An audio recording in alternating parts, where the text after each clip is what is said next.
Pues les doy la bienvenida a ustedes y también le doy la bienvenida a un amigo de esta facultad que es el doctor Serge Robert. Bienvenidos. Bienvenido.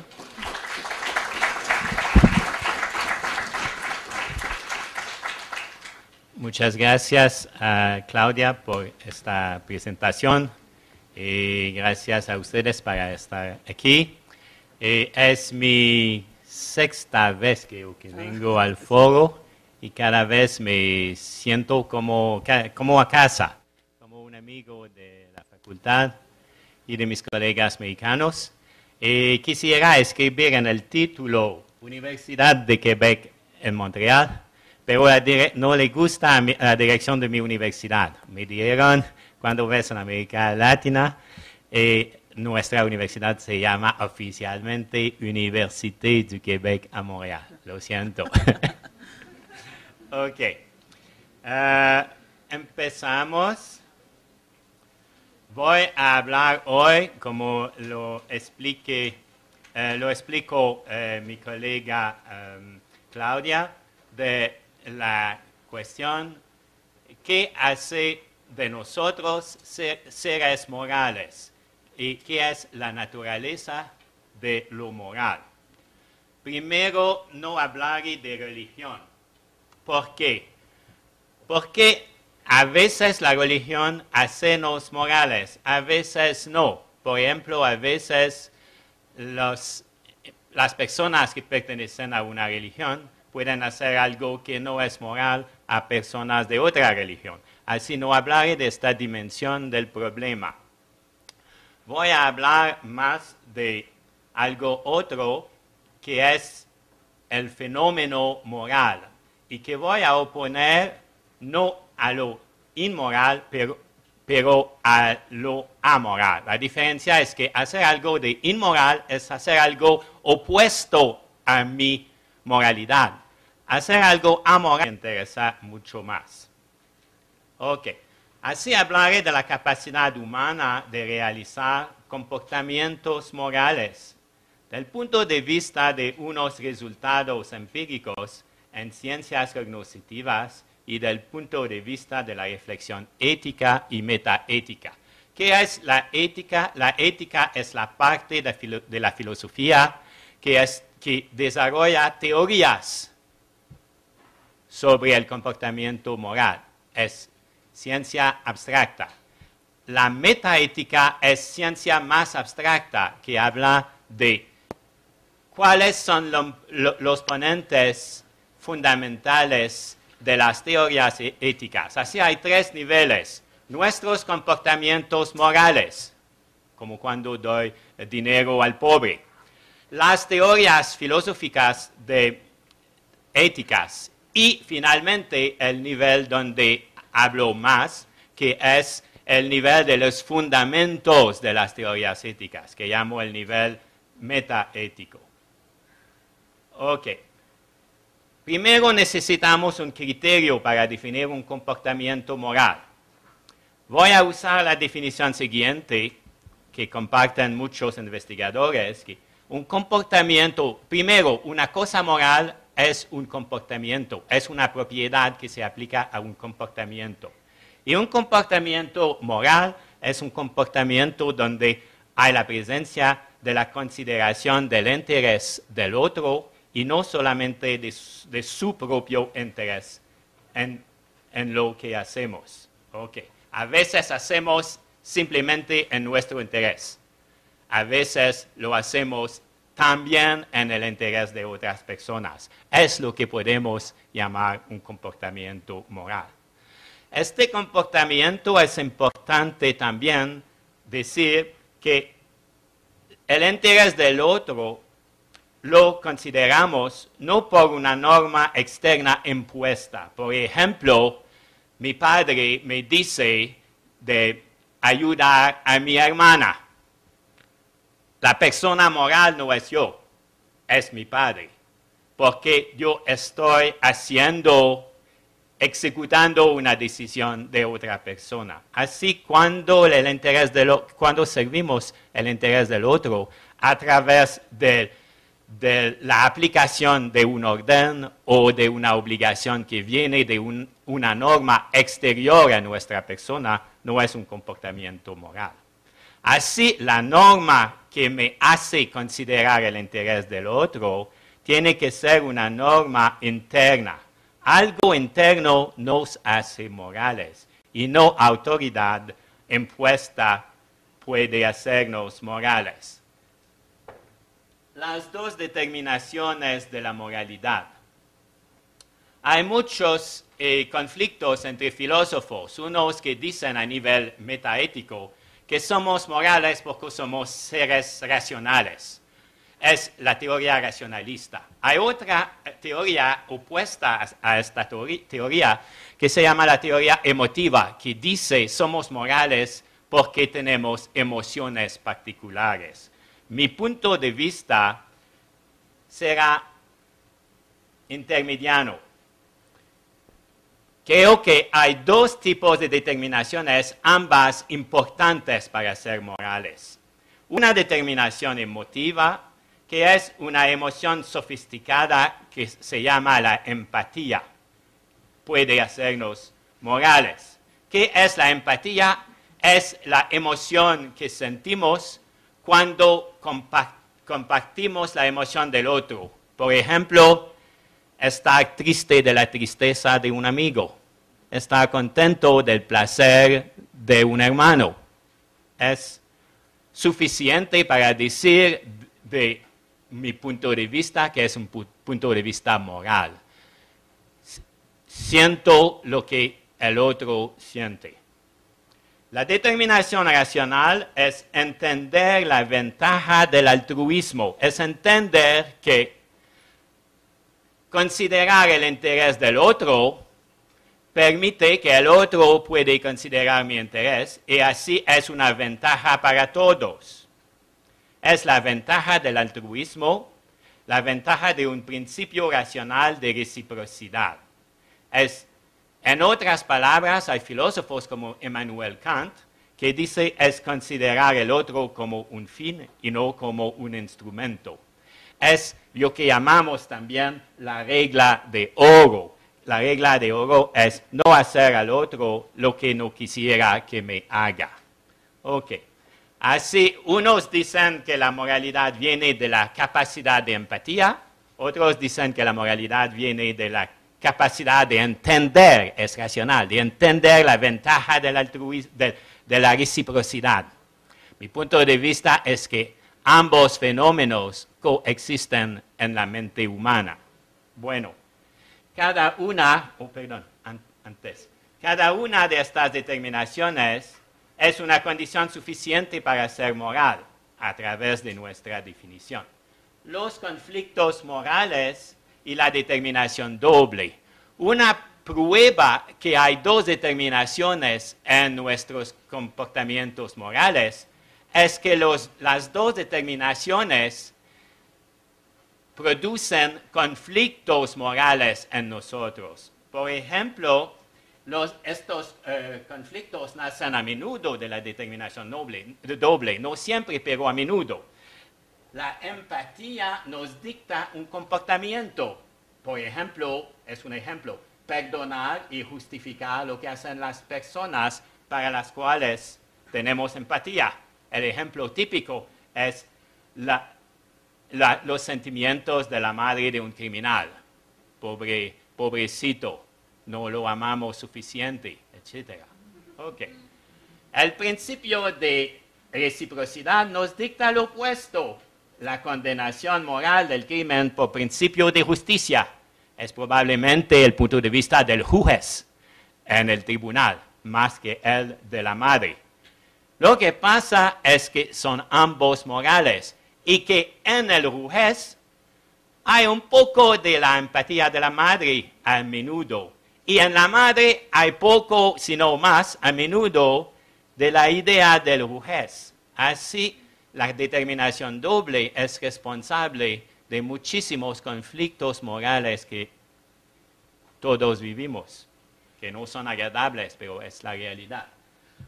Ahora, también depende de las personas y de las situaciones, moralmente más empáticos o más racionales. A veces somos morales por empatía y a veces por racionalidad, por principio de reciprocidad.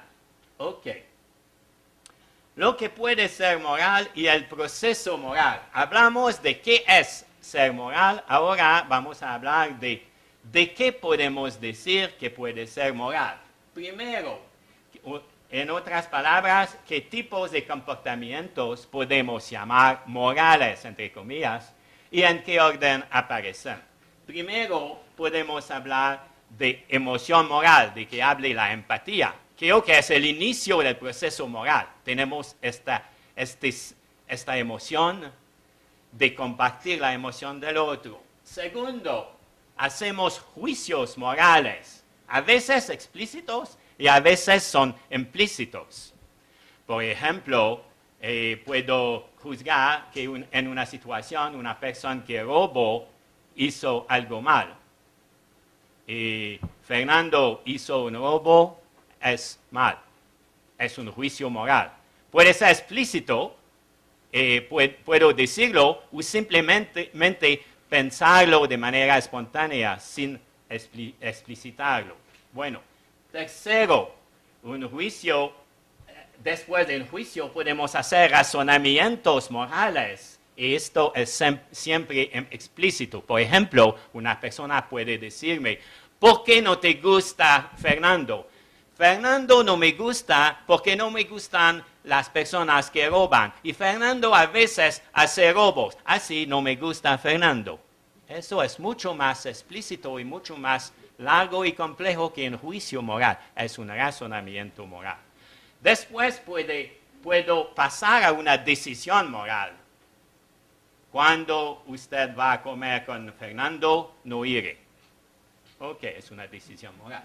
Después puedo hacer una acción moral, porque puedo tomar la decisión y no aplicarla, y ir a comer con Fernando. Pero puedo también ir más lejos y no ir a comer con Fernando, ir a comer con otra persona, con Luis, por ejemplo. Ok, así hay diferentes componentes que se siguen. Ok, ¿cómo distinguir la diferencia entre un juicio moral y un razonamiento moral? La mente humana trata información haciendo juicios. ¿Qué es información? Es organización, es relaciones de orden en un medio.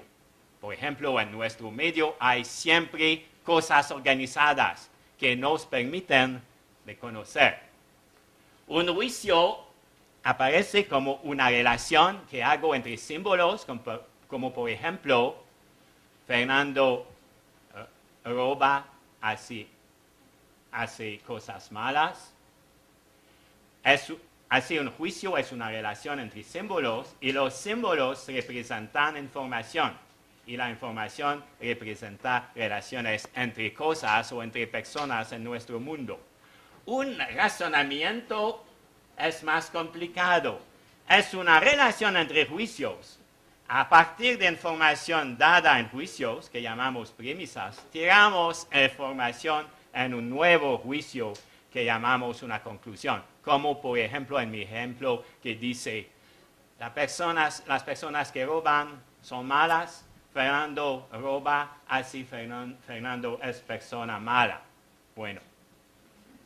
Juicios y razonamientos cognitivos y morales. Podemos decir que en el funcionamiento de la mente humana hay dos familias principales de juicios y de razonamientos. Ellos que hacemos para conocer, que llamo los cognitivos, y ellos que hacemos para actuar, para tomar decisiones, que llamo los juicios y razonamientos morales. Un juicio cognitivo refiere a eventos. Por ejemplo, el perro está enfermo. Es información sobre lo que hay en el mundo. Un juicio moral es un juicio que refiere a normas de comportamiento, como por ejemplo, robar es algo malo. Bueno, el razonamiento cognitivo, en el razonamiento cognitivo, las premisas refieren a eventos. el razonamiento, así sirve el conocimiento. Como por ejemplo, los animales enfermos no pueden mover mucho, mi perro está enfermo,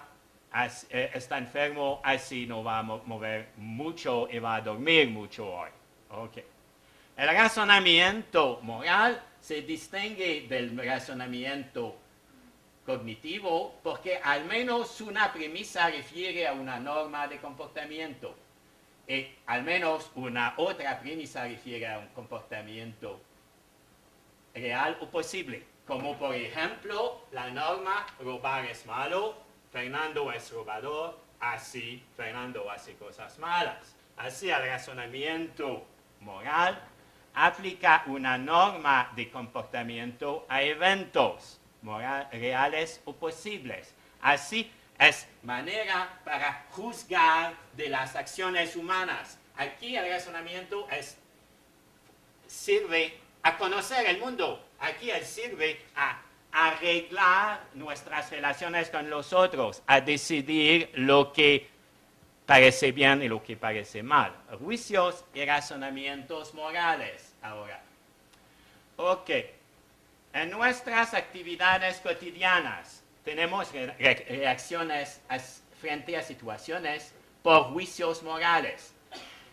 A nivel neuronal, eso funciona como un sistema que llamamos 1. ¿Por qué 1? Porque es diferente de 2, primero, y porque a la diferencia es espontáneo, rápido, inconsciente y frugal.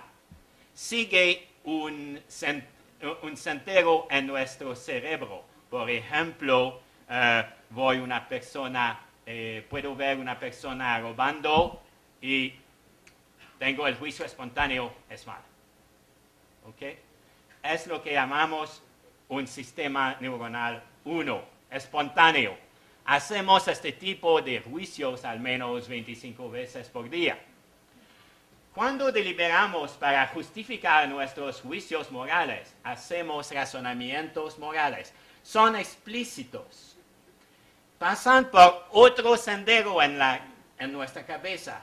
Son sistemas neuronales que llamamos 2. Son reflexivos y no espontáneos, despacios y no rápidos, conscientes y no inconscientes, y sofisticados y no frugales. A veces no sabemos hacer esto y hacemos el juicio. Por ejemplo, una persona me dice, ¿por qué no te gusta Fernando?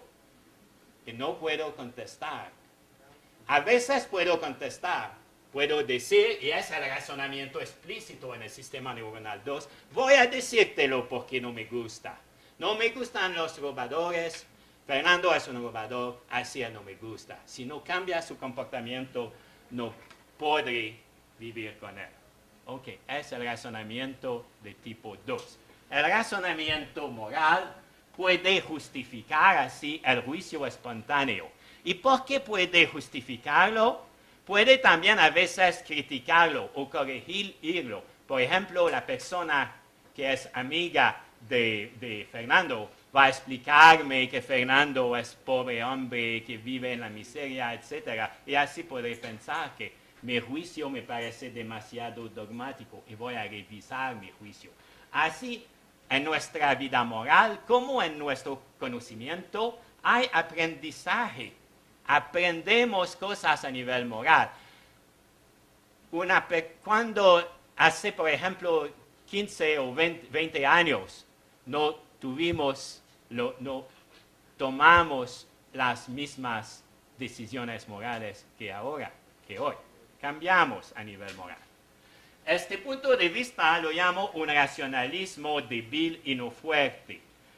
Un racionalismo fuerte sostiene que hacemos siempre razonamientos morales explícitos y cada decisión moral que tenemos justificaciones para hacerlo. Lo que pasa es que tenemos justificaciones de nuestros juicios morales, a veces, posiblemente a menudo, pero nunca siempre. Así, juzgar es espontáneo, no es razonar. No podemos eliminar los procesos de tipo 1. Los prejuicios morales están de tipo 1 y no podemos eliminarlos, tenemos todos prejuicios morales, pero lo que podemos hacer, y eso depende de la maravilla que es nuestra plasticidad cerebral, podemos aprender a inhibir nuestros prejuicios y activar un proceso DUS de razonamiento. Los trabajos de Stanovich explican estas cosas muy bien. Ahora pasamos a cosas más explicativas. ¿Por qué hacemos así? ¿Por qué hacemos estas cosas morales? Eso me conduce a la génesis de la moralidad y a los fundamentos de la moralidad. Cada una de las dos determinaciones, la emotiva, empatía, y la racional, el principio de reciprocidad, es suficiente para hablar de moralidad, por principio. Pero de hecho, los niños humanos pasan primero por la emoción de empatía antes de entender las ventajas de la reciprocidad. Los trabajos de Kohlberg muestran estas cosas muy bien. Por ejemplo, la reciprocidad es algo que se aprende a partir de 10 años más o menos en los niños inteligentes. Y la empatía puede nacer mucho más temprano. Okay. Otra investigadora, Gilligan, que fue alumna de Kohlberg, mostró por pruebas empíricas que la determinación emotiva es más importante en las mujeres, y ella dice probablemente por el instinto maternal, y la determinación moral, racional, más importante en los hombres. Es cuestión de proporcionalidad, no significa que todas las mujeres son empáticas y no practican la reciprocidad o viceversa. Son simplemente tendencias. Okay. Y también, como le expliqué antes, en unas situaciones somos más morales por la empatía o más por el principio de reciprocidad. Contra el racionalismo moral fuerte, de que hablé antes, puedo decir aquí que es claro que hay algo racional en nuestra moralidad, pero hay algo fuerte y probablemente más fuerte en la emoción de empatía. La emoción de empatía es anterior y condición necesaria de hecho y no de derecho de la perspectiva racional. Tenemos primero la emoción de empatía y después, por reflexión, aprendemos las ventajas de la reciprocidad. Y otra forma de racionalismo demasiado fuerte es lo que llamamos el consecuencialismo. El consecuencialismo dice lo más moral es lo que ayuda más personas. Así, este punto de vista presupone que cuando tenemos un juicio moral, hacemos un cálculo, como un cálculo racional. Unos economistas lo hacen, probablemente, no siempre, a veces. Pero en la mayoría de nuestra vida, y los economos también lo hacen, no hacemos estos cálculos. Pruebas famosas. La primera, estoy en una estación de tren. Voy al tren que viene en la estación. Es claro, depende de su velocidad, que hay problema de frenos, no puede frenar. Hay 100 personas esperando en el ferrocarril. El tren va a matar a todos, ¿ok? Pero hay una palanca que puedo tirar y que permite cambiar de ferrocarril, cambiar el tren de ferrocarril, y así el tren va a matar personas en el otro ferrocarril que son simplemente 5 personas. ¿Qué van a hacer? Hay 100 que van a morir. Hay 5 allá, hay una palanca. ¿Van a tirar o no la palanca? Sí, van a tirarla. Yo también. Otra situación ahora. En la misma estación, el mismo tren con el mismo problema. pero esta vez estoy arriba del viaducto y el tren pasa por abajo, ¿ok? Y hay una persona muy gorda, sentada en el antepecho del frente a yo y frente a mí.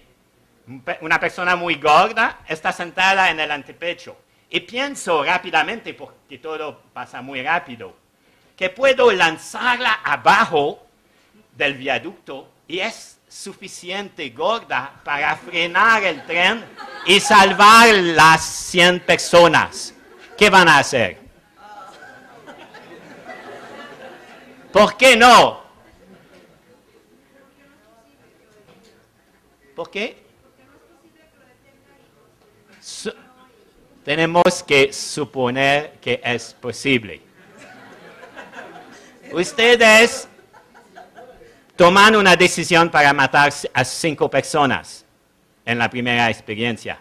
En la segunda, hacer el sacrificio de una persona única es algo que no quieren hacer.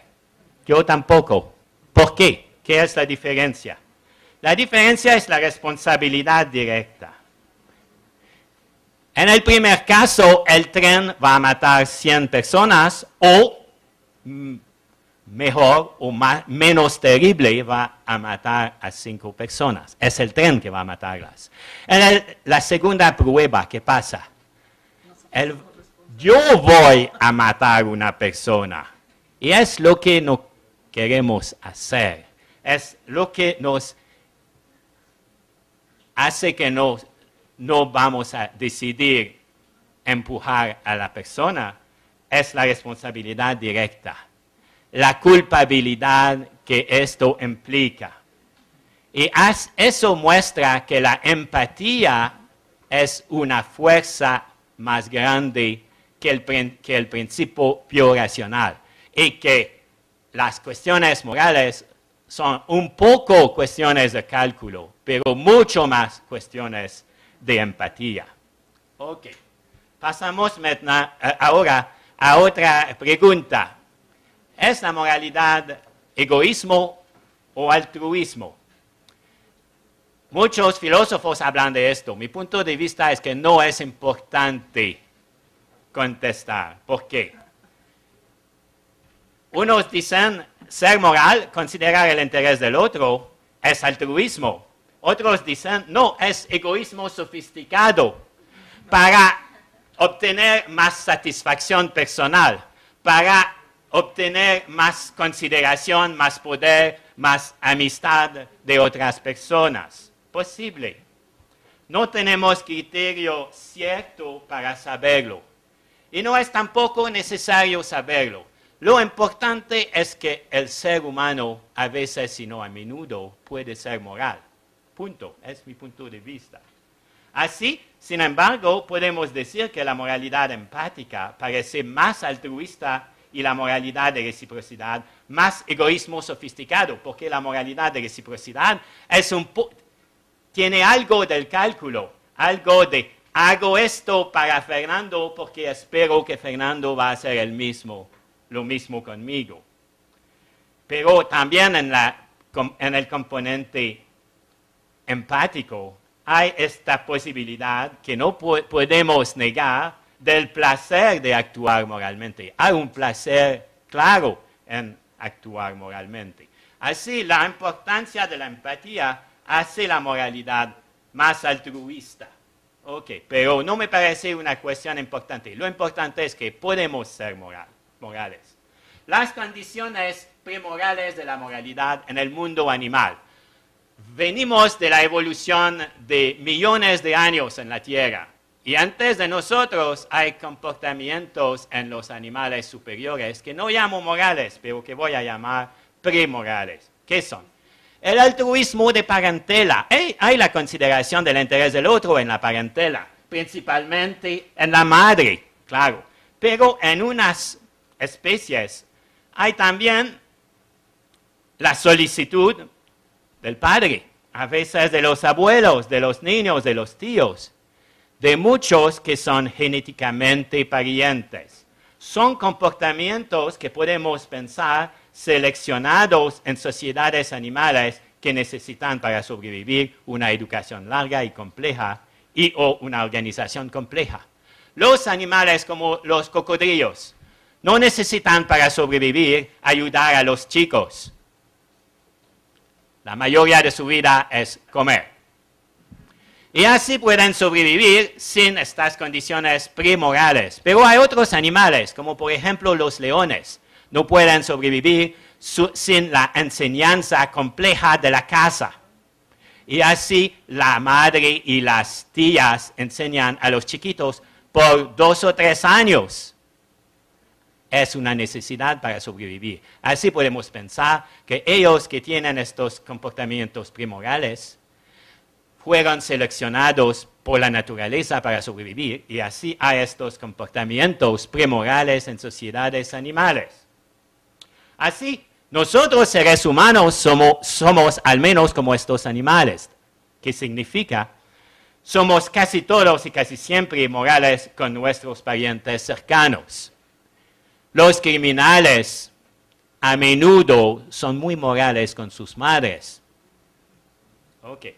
El altruismo de adopción. En los animales superiores, como los monos grandes o chimpancés, por ejemplo, hay no solamente este altruismo entre parientes, hay también el altruismo de adopción.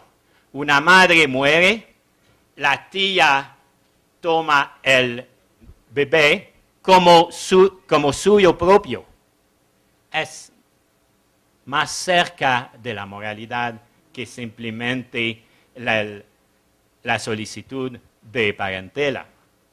O a veces una persona que no es de la familia, una madre simplemente del grupo, va a curar al niño. Que no es su niño. Ahora, el módulo de detección de caras humanas. Lo que vimos en el estudio por resonancia magnética en el cerebro humano es que tenemos en nuestro cerebro, en la corteza frontal, tenemos un módulo de detección de caras humanas que funciona a partir de 2 o 3 meses de edad. Cada vez que encontramos a un nene, pueden decir, y cada vez que va a hacer el nene, mirar a la persona. En un medio va a mirar a las personas. Ustedes, ¿qué miran cuando estoy hablando? ¿Mi computadora? ¿El micrófono? No, mi cara. Tenemos una atracción visual para las caras. Es condición importante. ¿Por qué? Porque probablemente que sin este módulo, el comportamiento moral sería posiblemente imposible. Así los seres humanos y sus caras y las emociones que aparecen en sus caras es un fundamento importante de la moralidad. Se llama, y hay también en los monos grandes, los chimpancés tienen este módulo. Es lo que llamamos en inglés Face Detection Device. Tomasello, a partir del estudio de este módulo de Face Detection, estudió la cooperación en las familias, en los grupos de monos grandes, de chimpancés especialmente. Y descubrió que hay mucha cooperación, es un funcionamiento social muy complejo, pero hay una diferencia entre las sociedades humanas y animales, es que ellos cooperan con los otros siempre de manera utilitaria. Utilizan los otros para satisfacer sus deseos, siempre. No saben sentir la emoción del otro y ayudar al otro del punto de vista del interés del otro. Por ejemplo, en las pruebas de Tomasello hay comida por ejemplo, guineas. Y los chimpancés pueden... ¿Perdón? Plátanos, usted. Plátanos, lo siento. Los plátanos gustan, como lo saben, a los chimpancés. y comen los plátanos. Y el experimentador plaza un obstáculo entre el chimpancé y los plátanos. Y el obstáculo es una plancha de madera. Y cuando mueve la plancha, no puede comer los plátanos. Necesita la ayuda de otro para tirar juntos. Y entienden muy bien, son muy inteligentes. Y así el chimpancé va a ver al otro mono para ayudarlo. El otro lo ayuda. ¿Y qué hace el chimpancé después? Él come todos los plátanos. Nunca él va a compartir los plátanos con el otro. Ok. Bueno. Las condiciones primordiales de la moralidad en la mente humana. Así, somos diferentes de los monos grandes, pero no somos morales cuando nacemos. Hay comportamientos típicos al ser humano que Tomasello llama nuestra humanidad. Y estos comportamientos son los siguientes. Tenemos la capacidad de atribuir una vida mental al otro. A partir de más o menos un año, el niño humano es suficientemente inteligente para entender que el otro es tanto similar a yo que probablemente que adentro de su cabeza hay creencias, ideas, deseos, una vida mental como mía. No hablan así los niños, pero es lo que pasa. Y así saben que los otros tienen creencias. A partir de 4 años, no solamente podemos atribuir una vida mental al otro, pero podemos también atribuir una vida mental autónoma, diferente de nuestra. Hay una prueba famosa que puede mostrarlo. Es la prueba de la muñeca escondida. Tomamos, por ejemplo, 2 niñas. Es más fácil porque les gustan mucho las muñecas. Hay 2 muñecas, hay una muñeca y 2 cajas. Ok. Hay 2 chiquitas con el experimentador. Yo tomo la muñeca y voy a ponerla adentro de la caja de derecha, a mi derecha. Después, una de las niñas sale de la sala. Digo a la otra, vamos a hacer un chiste. Poner la muñeca en la de mi izquierda. Y preguntamos a la niña, ¿qué va a pensar la otra cuando va a entrar en la sala? ¿Dónde va a pensar que está la muñeca? Y antes de 4 años, porque saben que está en la izquierda, los niños dicen, va a pensar que está en la izquierda. Y es solamente a partir de 4 años que dicen, ella va a pensar que es en la derecha, que está en la derecha, porque cuando se fue, estaba en la derecha y no sabe que hicimos un chiste. Es el inicio de la capacidad de atribuir creencias diferentes a los otros. Es el inicio de la capacidad de hacer chistes a los otros también. Y de la capacidad de ser morales. Ok. Emociones de primer nivel y de segundo nivel.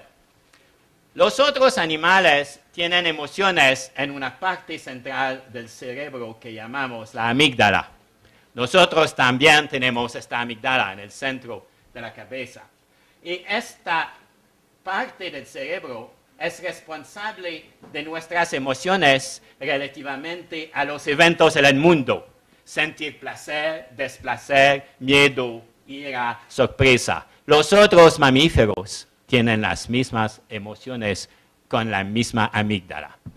Pero lo que pasa con los seres humanos, de nuevo en la corteza frontal, hay una capacidad, otro lugar de emociones, una capacidad de sentir emociones que llamo de segundo nivel, que son relativamente a los estados mentales de los otros. Por ejemplo, el embarazo.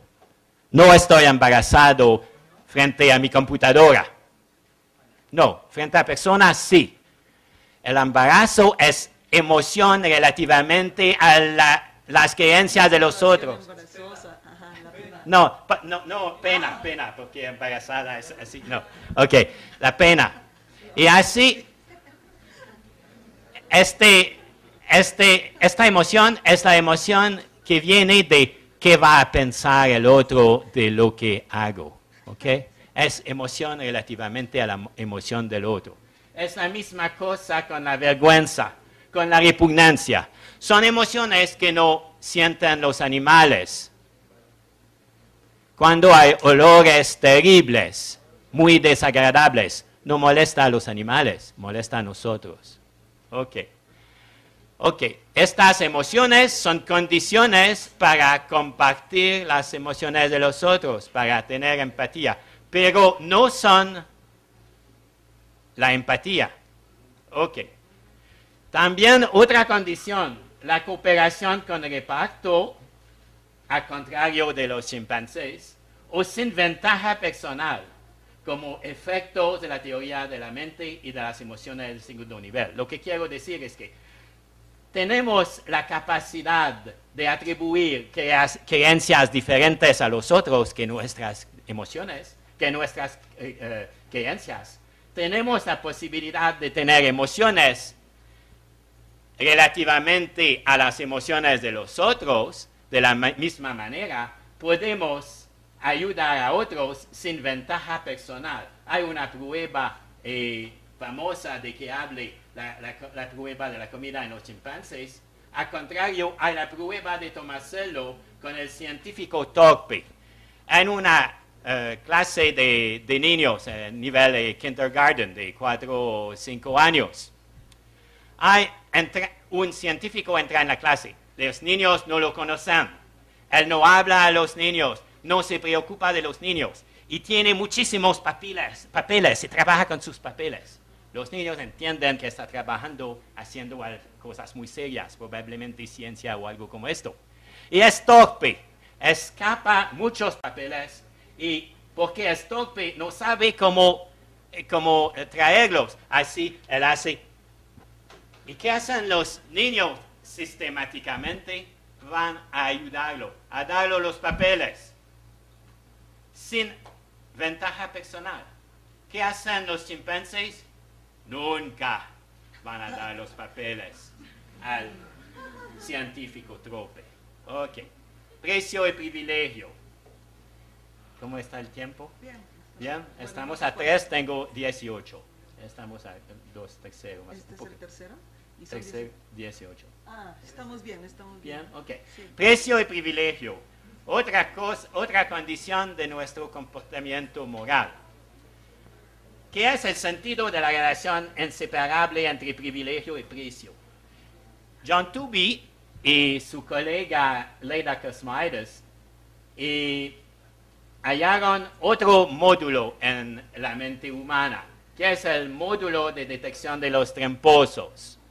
El módulo de las emociones secundarias está detrás de los ojos aquí. Y el módulo de la detección de los tramposos, Cheater Detection Device, está aquí, donde los hombres pierden sus pelos. Ok. Porque lo usan demasiado posible, no sé. Ok. ¿Y qué es este módulo? Es un módulo que nos hace pensar que en las relaciones humanas cada privilegio tiene su precio. Ok. Creo que son ideas muy importantes y Tooby y Cosmides hallaron el módulo, pero no pensaron en todas las consecuencias de esto.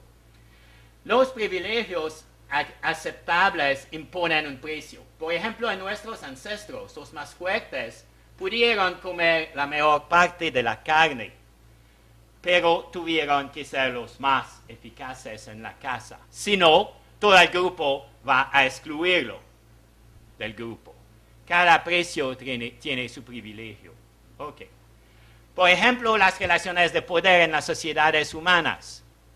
Hay siempre relaciones de ambigüedad, relaciones de amor y de repulsión entre, por ejemplo, padres y niños, profesores y alumnos, dueños y empleados. Este tiene privilegio, él acepta el privilegio, pero él tiene responsabilidad del punto de vista del niño. Te quiero, papá, pero un padre no responsable que no me quiere es la cosa más terrible del mundo. Al mismo tipo, a nivel probablemente menos emotivo entre empleados y dueño, entre profesor y alumno. Toda relación de poder impone estas cosas. Por nuestra capacidad cerebral de asociar precio y privilegio, así podemos pensar que la invención de la democracia es específicamente humana. En todas las sociedades animales hay relaciones de poder. Y cosas están así y nadie puede hacer nada a esto. En las sociedades humanas hay relaciones de poder, pero hay obligación de ellos que tienen el poder para los inferiores, del punto de vista de los inferiores. Así inventamos algo totalmente nuevo en la historia del mundo animal, la idea de la democracia. Okay. Lo innato y lo adquirido. Okay. Así tenemos estas predisposiciones neuronales innatas, las emociones secundarias que vienen de la corteza frontal ventromediana. Ventro que significa abajo, mediana en el medio, detrás de los ojos. Aquí. Por ejemplo, las personas que tienen una lesión aquí pierden esta capacidad. Tenemos otra predisposición neuronal innata, el sentido de la justicia, de la justicia para mí. Quiero que los otros me aplican el principio de justicia. Eso viene de la corteza frontal dorsolateral. Y la idea del privilegio y del precio. Por ejemplo, hay otro ejemplo, el juguete. Hay en español Monopoly, el juguete monopolio. ¿Sí? Ok. ¿Cómo se llama? Monopolio. Es como transformar el niño en capitalista. ¿Sí? Es monopolio. Hay una prueba en la cual decimos a personas, vamos a jugar al juguete de monopolio. Cada persona tiene un sueldo de $200 por semana, pero para ti es diferente, hay una regla especial, es $50 por semana. Y la gente no quiere jugar, porque parece algo injusticio. Los otros tienen un privilegio y no pagan un precio. ¿Qué hacen que no hago? Nada, es simplemente así, no podemos aceptarlo. Podemos hacerlo con dinero real, no millones de pesos, pero unos pesos y la gente no quiere jugar. Bueno, también los niños muy jóvenes entienden bien esta regla. Hay la prueba de las espinacas y del pastel de chocolate. Decimos a niños de 3 o 4 años, ¿te gustaría comer el pastel de chocolate? Privilegio, tienes que pagar el precio, tienes que comer tus espinacas. Los niños entienden muy bien y razonan lógicamente perfectamente. Se dicen, tengo que comer mis espinacas para obtener el pastel de chocolate.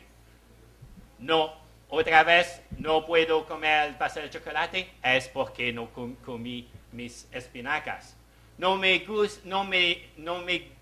quiero hoy comer el pastel de chocolate, puedo hacer lo que quiero con mis espinacas. ¿Entienden esto muy bien? Ok. Al contrario, la empatía y el principio de reciprocidad para el otro y no solamente para mí se adquieren. De otra manera, lo que quiero decir, hay las emociones primarias, como el miedo en los animales. En el niño humano hay más. Hay la vergüenza o la repugnancia. Es otro nivel. Hay más que esto, que es la empatía. Y a partir de la empatía entramos en el comportamiento moral. A nivel del principio de reciprocidad es la misma cosa. Los animales no saben cooperar. Unos animales más fuertes como los chimpancés saben, o los leones, saben cooperar, pero usando el otro como un instrumento. Nosotros tenemos también algo más que es la idea de por cada privilegio hay un precio. Y así, a partir de la idea de la relación entre precios y privilegios, podemos pasar al principio de reciprocidad. Y esto, la empatía y el principio de reciprocidad, son el acceso a la moralidad. Okay. Así, hay una relación estrecha entre el sentimiento de responsabilidad en la prueba de la persona gorda, de la culpabilidad en la misma prueba y de la empatía. De la misma manera, el acceso al principio de reciprocidad es pasar de la norma externa a la norma interna. Es así, transformar un ser humano en un ser moral es internalizar la norma externa. Considerar el interés del otro no porque es más fuerte que yo, no porque estoy en una relación de dependencia frente a él, no, porque tengo empatía para él, porque creo que necesita respeto y que estoy responsable. Esto necesita la responsabilidad individual contra la obediencia a la autoridad. Ok. Así, ser moral es el resultado de un aprendizaje complejo. La educación a la moralidad. ¿Por qué es un aprendizaje? ¿Y por qué hay seres humanos que no son morales?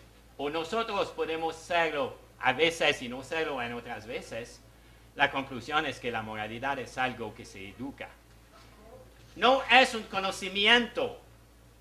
Un curso de moral no es dictar un conocimiento.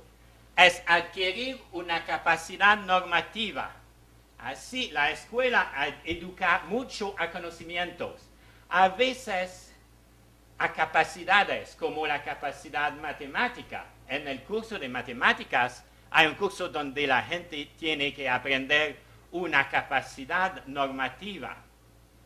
La capacidad moral es también una capacidad, pero es una capacidad diferente de la capacidad matemática. Es una capacidad social. Se construye por la adquisición, como vimos, de la empatía, por el descubrimiento de las emociones de los otros. Se construye también por el análisis de las consecuencias sociales de las relaciones de privilegios y precios. Un ser moral es el que sabe que en toda interacción humana hay un precio para cada privilegio. Así, eso produce el sentido de la relación privilegio-precio que se aplica a todos. Okay. La educación moral por la filosofía para niños. En mi país y en otros países también hay un nuevo programa que se llama Filosofía para Niños. Y a partir de la escuela primaria de 5 o 6 años, los niños hacen un poco de filosofía. No es estudiar Kant o Hegel, no. Es discutir sobre temas, especialmente temas morales. Y yo hice una prueba con niños de 11 y 12 años que hicieron filosofía para niños por unos años. Y estudiamos sus juicios morales comparándolos con grupos testigos. Y lo que descubrimos es que las normas usadas en sus juicios morales son más internas que externas. Hacen cosas más por empatía y principio de reciprocidad que por obediencia a una autoridad. Su círculo moral es más grande. ¿Qué es el círculo moral? Viene de las teorías de Singer y de Bloom. El círculo moral es el conjunto de las personas a las cuales yo aplico mis principios morales. Ellos que considero que merecen respeto. Okay. Su círculo moral a estos niños es más grande. Aceptan mejor la autoridad de los adultos con deber de pagar un precio para todos. Así entienden que la autoridad de los adultos es necesaria, pero los adultos tienen una responsabilidad frente a los niños. Okay. Tienen una mejor capacidad lógica. ¿Por qué? Porque hacer lógica es abstraer la información de la situación concreta, es hacer relaciones entre ideas abstractas. ¿Qué hay en la parte racional de lo moral? Una abstracción de las situaciones concretas también. Tienen también más prudencia epistémica, que significa son menos dogmáticos. Son personas que tienen un juicio más crítico. Y eso viene mucho de la educación moral que tienen. Ok, ahora, un ejemplo de clase de filosofía para niños. Un día, durante la primera clase, el profesor dice, hoy los delgados van a ser los jefes. Mañana, el día siguiente, todos los gorditos van a ser los jefes y decidir de todo. Otro día, las mujeres. Otro día, los varones. Y después de unas clases como estas, tienen una discusión sobre la importancia de la relación privilegio-precio, de la importancia de la reciprocidad, de la importancia de una clase democrática donde las decisiones no vienen de una autoridad impuesta, vienen de una discusión racional. Y la función más autoritaria del profesor viene con mucho más responsabilidades que las responsabilidades de los niños. Bueno, creo que es importante también continuar la educación moral en el currículo universitario. Como le expliqué, es una capacidad y no un conocimiento. Podemos a nivel universitario desarrollar ejercicios para favorecer la empatía y el descubrimiento de la ventaja de la reciprocidad. Discutir más racionalmente de la relación precio-privilegio, discutir de la noción de responsabilidad, estudiar la idea de democracia, trabajar a nivel ético y a nivel metaético, como por ejemplo clases que hablan de lo que estoy hablando hoy, clases de psicología de las emociones secundarias, clases de ciencias cognitivas de la mente, como estoy grabando a presentar a ustedes, clases sobre las teorías éticas de los filósofos, clases sobre los fundamentos metaéticos de la moralidad, clases de filosofía política, consecuencias sociales de la educación moral. No hay democracia, no hay justicia sin moralidad. ¿Cómo podemos decir un crimen? Un crimen es manera de obtener privilegios sin pagar el precio. Y creo que podemos integrar todas las formas de crímenes en esta relación. Obtener el privilegio sin pagar el precio, que es robar, obtener el dinero sin trabajar. ¿Qué es la agresión sexual? Obtener el placer del otro sin el placer del otro. Obtener su placer a partir del otro sin dar placer al otro. Dando problemas gigantes al otro, etc. Así podemos decir que el crimen es el efecto de la ausencia de moralidad. ¿Y qué es una sentencia en la administración de la justicia? Es hacer pagar el precio a el que no lo pagó en el pasado. La educación moral hace ciudadanos que asocian siempre privilegios y precios para todos, para los otros y para mí también.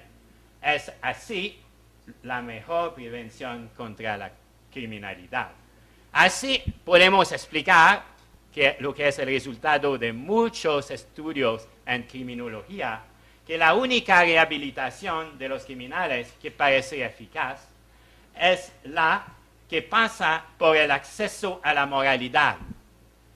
El criminal va a cambiar su comportamiento sexual cuando podrá sentir el dolor de su víctima, no antes y no de otra manera.